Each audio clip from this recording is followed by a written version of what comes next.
This is a story podcast. In this video, we will present you the classical novel named The Alchemist by Paulo Coelho.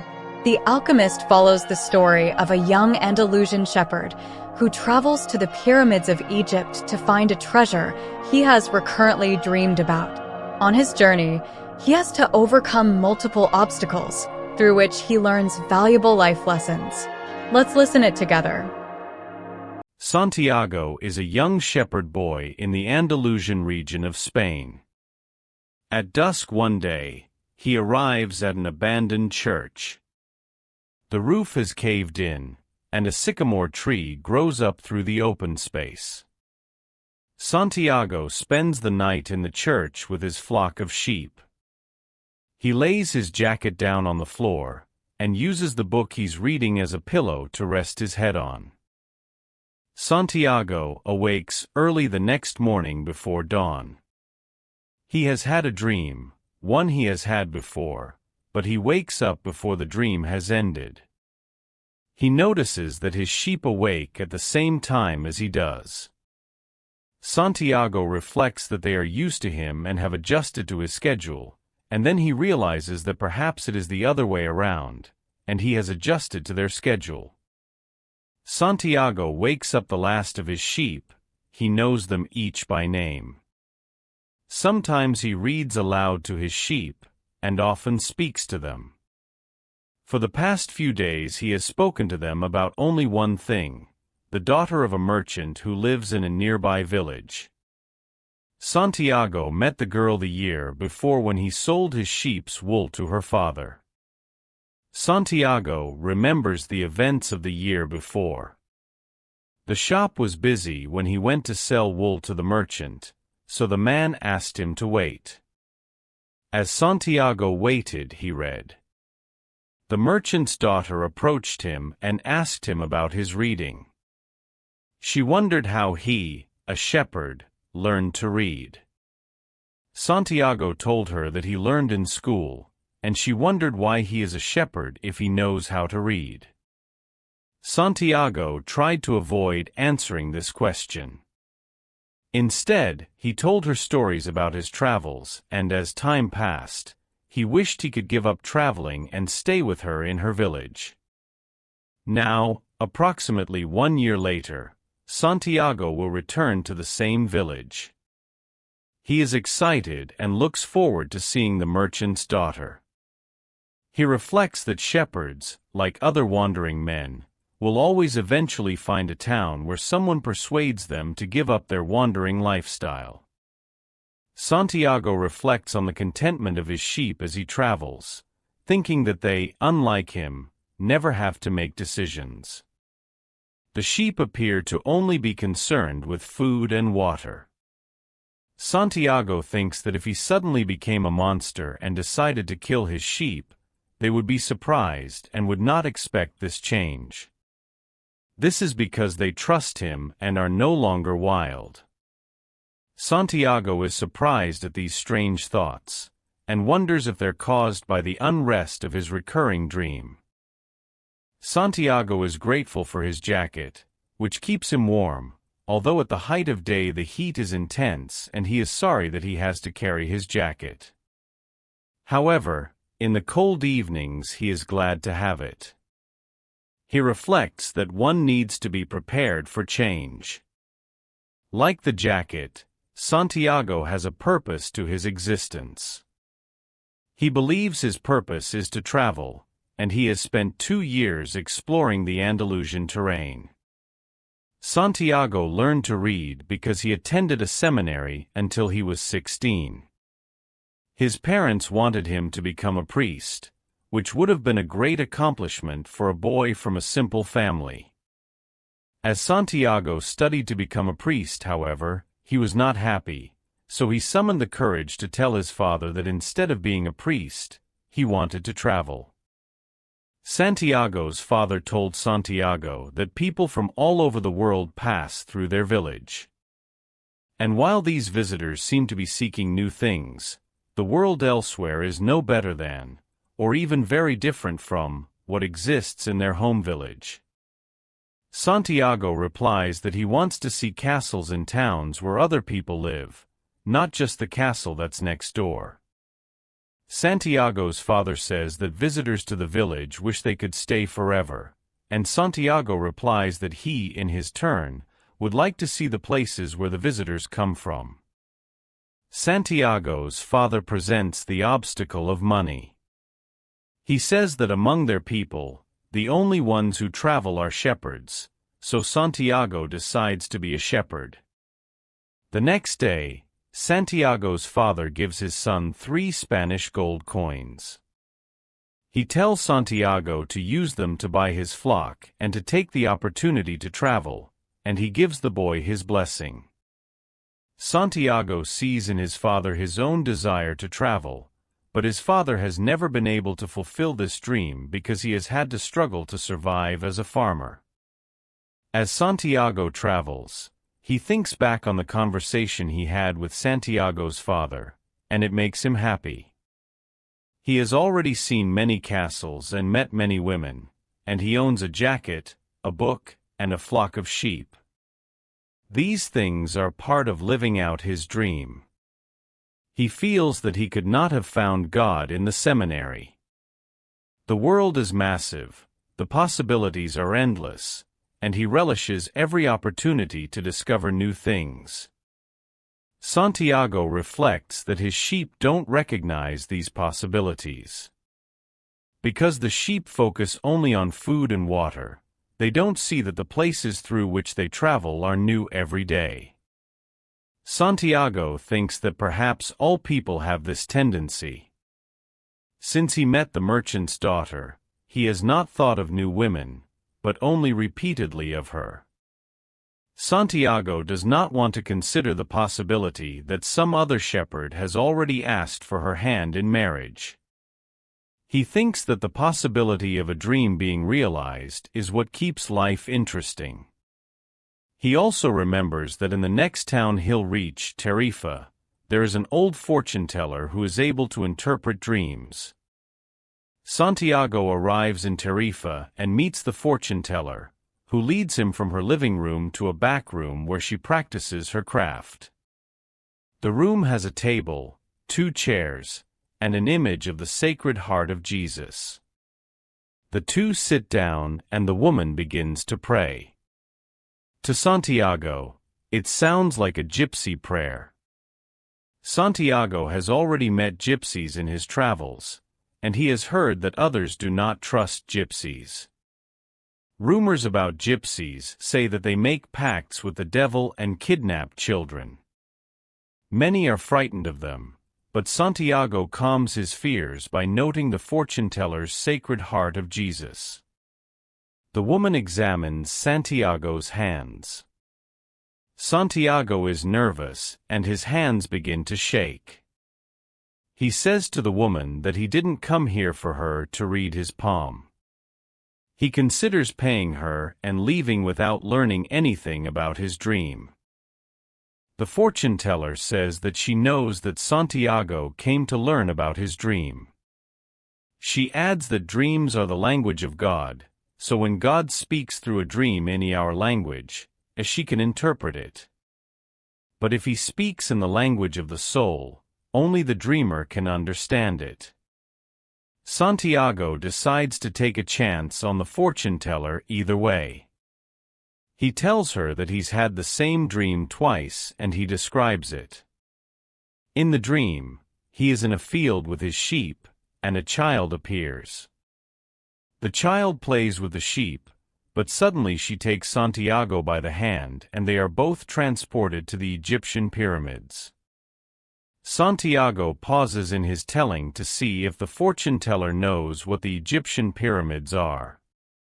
At the Egyptian pyramids, he continues, the child says to Santiago, "If you come here, you will find hidden treasure." Just as she is about to show Santiago the location of the treasure, he wakes up. The fortune-teller is silent for a while. Then she says that she is not going to charge Santiago anything for her consultation, but that if he finds the treasure, she wants 1/10 of the total in payment. Santiago laughs and asks her to interpret the dream. She says that first he must swear that he will keep his promise about the treasure and her payment. Santiago swears that he will. The fortune-teller asks him to swear again while looking at the image of the Sacred Heart of Jesus. Then she says that the dream is in the language of the world, so she is able to interpret it. She says Santiago must go to the pyramids in Egypt. There, he will find a treasure that will make him a rich man. Santiago is annoyed. He feels that he didn't need the interpretation to realize this about his dream.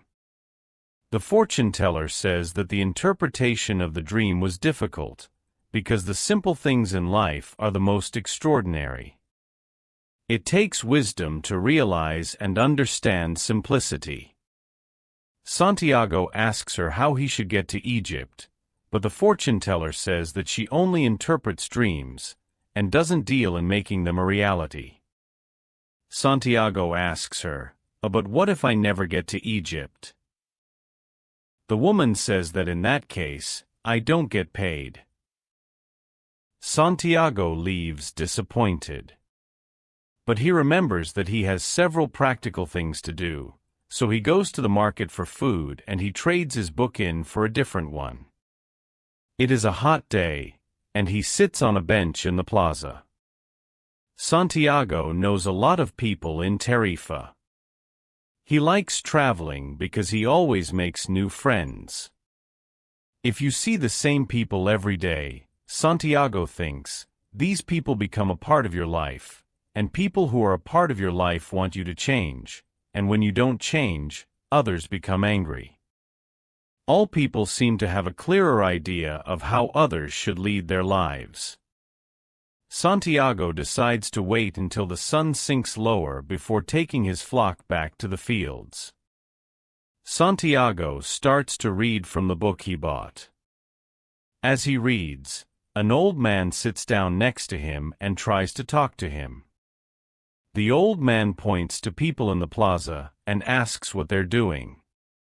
The boy answers that they're working, and he tries to put the old man off by pretending he's busy reading. In fact, Santiago is imagining shearing his sheep in front of the merchant's daughter. He is also trying to remember good stories to tell her. Most of his stories come from books, but he plans to tell them as if he has experienced them himself.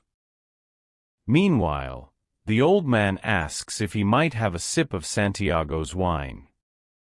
The old man then asks about the book Santiago is reading.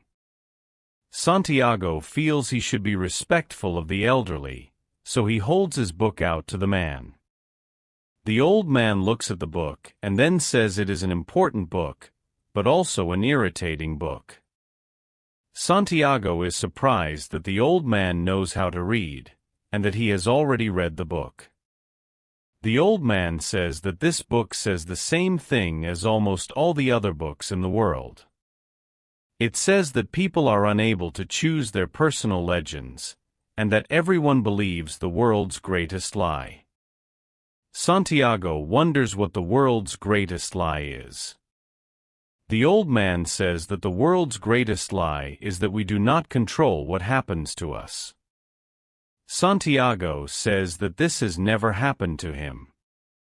He did not want to be a priest, and so he became a shepherd instead. The old man says that being a shepherd is a much better fit for Santiago, because he likes to travel. Santiago notices the old man's clothing. He looks like an Arab, which is not unusual, as Africa is only a few hours from Tarifa. The boy asks where the old man is from, and the old man says that he was born in Salem. Because he does not know where Salem is, but also does not want to appear ignorant, Santiago asks the old man what Salem is like. Then he asks the old man what he does in Salem. The old man laughs and says that he is the king of Salem. The old man introduces himself as Melchizedek, and he asks Santiago how many sheep he has. The boy says that he has enough sheep. Melchizedek says that he can't help Santiago if he feels that he has enough sheep. Santiago grows irritated, because he doesn't feel that he needs help. He asks for his book back, and says he needs to leave. The old man says that if Santiago gives him 1/10 of his sheep, then he will tell him how to find his hidden treasure. Santiago remembers his dream, and suddenly everything becomes clear. He realizes that the fortune teller and the old man may be working together to get money from him. Melchizedek picks up a stick and begins to write in the sand. As he moves, something bright is revealed underneath his cloak. Santiago is momentarily blinded by its shine before Melchizedek quickly covers it again. Melchizedek writes in the sand the names of Santiago's father and mother, and the name of the seminary Santiago attended. Santiago also reads the name of the merchant's daughter, which he hadn't even known before, among other things that no one would be able to know about himself.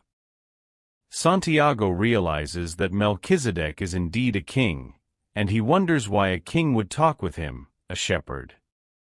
Melchizedek says that the most important reason is that Santiago has succeeded in discovering his personal legend. Santiago asks what a personal legend is, and Melchizedek explains that it's the thing you have always wanted to accomplish. When you're young, you're certain of what this thing is.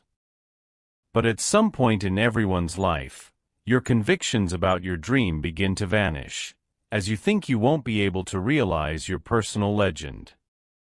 This doesn't make much sense to Santiago. Melchizedek explains that the one great truth is that no matter who you are or what it is you do, your true desires come from the soul of the universe. Having a true desire is the same as having a mission. Santiago questions whether this is true, if all one wants to do is travel or marry a merchant's daughter. Melchizedek says yes, and that the soul of the world is nourished by happiness. Therefore, our only real obligation is to realize our destiny. When you want something, the universe helps you to achieve it, Melchizedek concludes. Melchizedek and Santiago sit in silence for a while. Melchizedek asks Santiago why he tends a flock of sheep. Santiago answers that it is because he likes to travel. Melchizedek points out a baker in the plaza. He tells Santiago that that man had also wanted to travel. He has not yet done so, because he does not realize that people at any time in their life should follow their dreams, which they're always capable of achieving. Santiago says the man should also have decided to become a shepherd. Melchizedek explains that the baker chose his profession because it would give him more recognition than being a shepherd would. Parents would rather see their daughter marry a baker than a shepherd.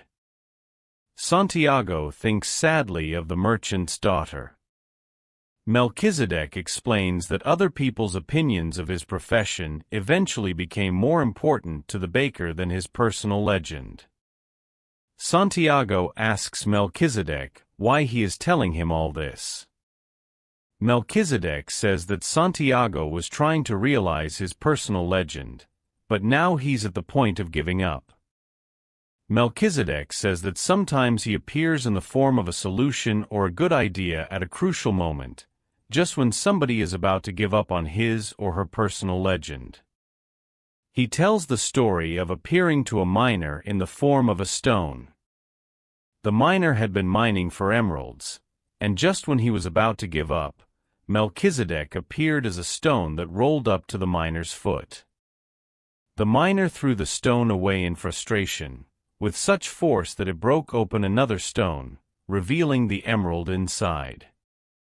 Melchizedek says that people learn early in their lives what their personal legend is, but maybe that's also why they also give up on it early. Santiago reminds the old man that he had mentioned his treasure. Melchizedek says that if Santiago wants to learn about his treasure, he will have to give him 1/10 of his flock. Santiago wonders if could instead offer the old man 1/10 of his treasure. The old man says that if Santiago starts out by promising something he doesn't even have, he won't want to keep working toward getting his treasure. Santiago tells Melchizedek about his promise to the fortune teller. The old man says that it's good that Santiago has learned that everything in life has a price. He tells Santiago to meet him in the square at the same time the next day, with 1/10 of his flock, and then he will tell Santiago how to find his treasure. Melchizedek leaves. Santiago tries to read, but he is no longer able to focus on his book. He goes up to the bakery and buys a loaf of bread, and while he does so he considers telling the baker what the old man said about him. But he decides to leave things as they are. If he said anything, the baker would spend time questioning the profession that he has worked hard to achieve. Then Santiago wanders to the city gates, towards the ticket window where people buy tickets to Africa. He knows that Egypt is in Africa. The man behind the window asks if he can help Santiago, but Santiago says, maybe tomorrow. The ticket seller says to his assistant that Santiago must be just another dreamer without enough money to travel. Santiago remembers his flock, and decides he should go back to being a shepherd. On his way back to his sheep, he climbs the stone ramp that leads to the top of the city's castle. From that point, he can see Africa in the distance, and he can see almost the entire city.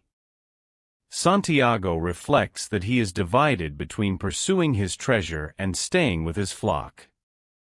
He must choose between something he is familiar with and something unknown that he wants to have.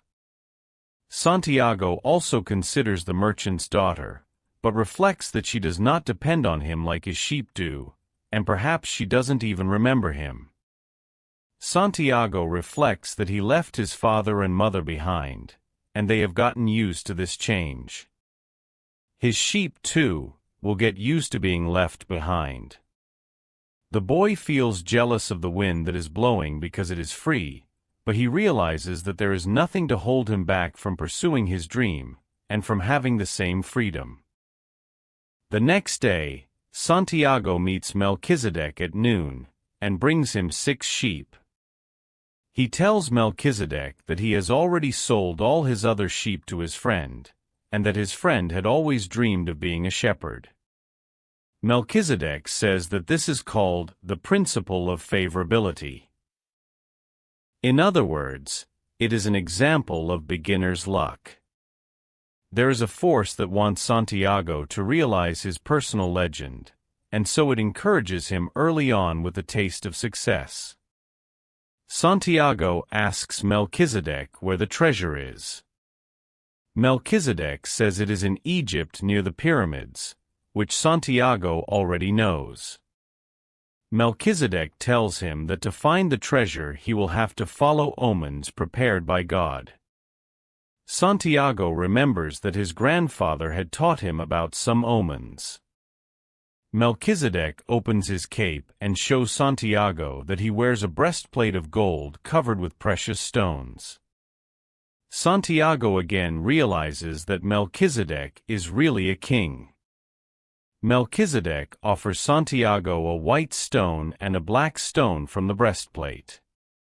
He tells him that the stones are called Urim and Thummim. The black stone signifies a yes, and the white stone no. These fortune-telling stones will help Santiago read the omens. However, Melchizedek cautions Santiago to try to make his own decisions, and not just rely on the stones. Melchizedek offers him final words of advice, saying that he must not forget that everything he deals with is only one thing and nothing else. He must not forget the language of omens. And most importantly, he must not forget to keep following his personal legend until it is achieved. Melchizedek also leaves Santiago with a story. In the story, a shopkeeper sends his son to learn the secret of happiness from the wisest man in the world.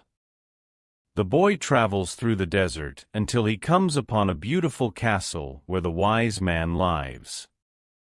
Inside the castle are many people, including tradesmen and musicians, and there are people talking happily among platters of delicious food. The wise man is speaking to all of these visitors. When the boy has a chance to speak to him, the wise man listens attentively to the boy's question. Then he suggests that the boy look around the palace for 2 hours and then return to him. He asks that while the boy looks around, he also carry a spoonful of oil without letting the oil spill. The boy does this, and when he returns to the wise man, he reports that he did not observe any of the wonders of the palace, because his only concern had been to keep the oil from spilling. The wise man tells him to go back and observe the marvels of his world. The boy does so, and this time he observes everything, but in the process of observing he accidentally lets all the oil spill from the spoon. The wise man says that the only advice he can give him is that the secret of happiness is to see all the marvels of the world, but to also never forget the oil in the spoon. Santiago says nothing in response to the story, as he understands its message. Even though he may travel, he should never forget about his sheep. Melchizedek, the king of Salem, sits on the wall of an old fort in Tarifa that afternoon. He is accompanied by the sheep, who are uneasy with their new owner. He watches a ship leaving the port and knows he will never see Santiago again. He hopes that Santiago will be successful in his quest, even though he knows that the boy will quickly forget his name. He wishes that the boy would remember him and speak of him as Melchizedek, the king of Salem. He looks to the skies, a bit ashamed, and speaks to his God, saying that he knows this admission to be the vanity of vanities. Santiago arrives in Morocco, Africa, and he goes to a bar in Tangier. He sees men smoking from a giant pipe, and other people following ritual prayers, kneeling and touching their foreheads to the ground. Santiago dismisses this as a practice of infidels. He feels ill and alone, and he doesn't speak Arabic, the language of this country. He tries to concentrate on getting to his treasure. Santiago now has a substantial amount of money from the sale of his sheep, and he thought a lot about omens as he was crossing the strait to Africa. He reflects that his sheep were always aware of omens in the natural world, like signs that there was water or danger nearby. He reflects that if God can lead sheep so well, he must also be able to lead men. A young man approaches Santiago and speaks in Spanish. Santiago tells him that he needs to get to the Egyptian pyramids, and he asks the young man if he will serve as his guide. He offers to pay him to do so. The young man points out that to cross the Sahara Desert, one needs money, and he needs to know beforehand if Santiago has enough money.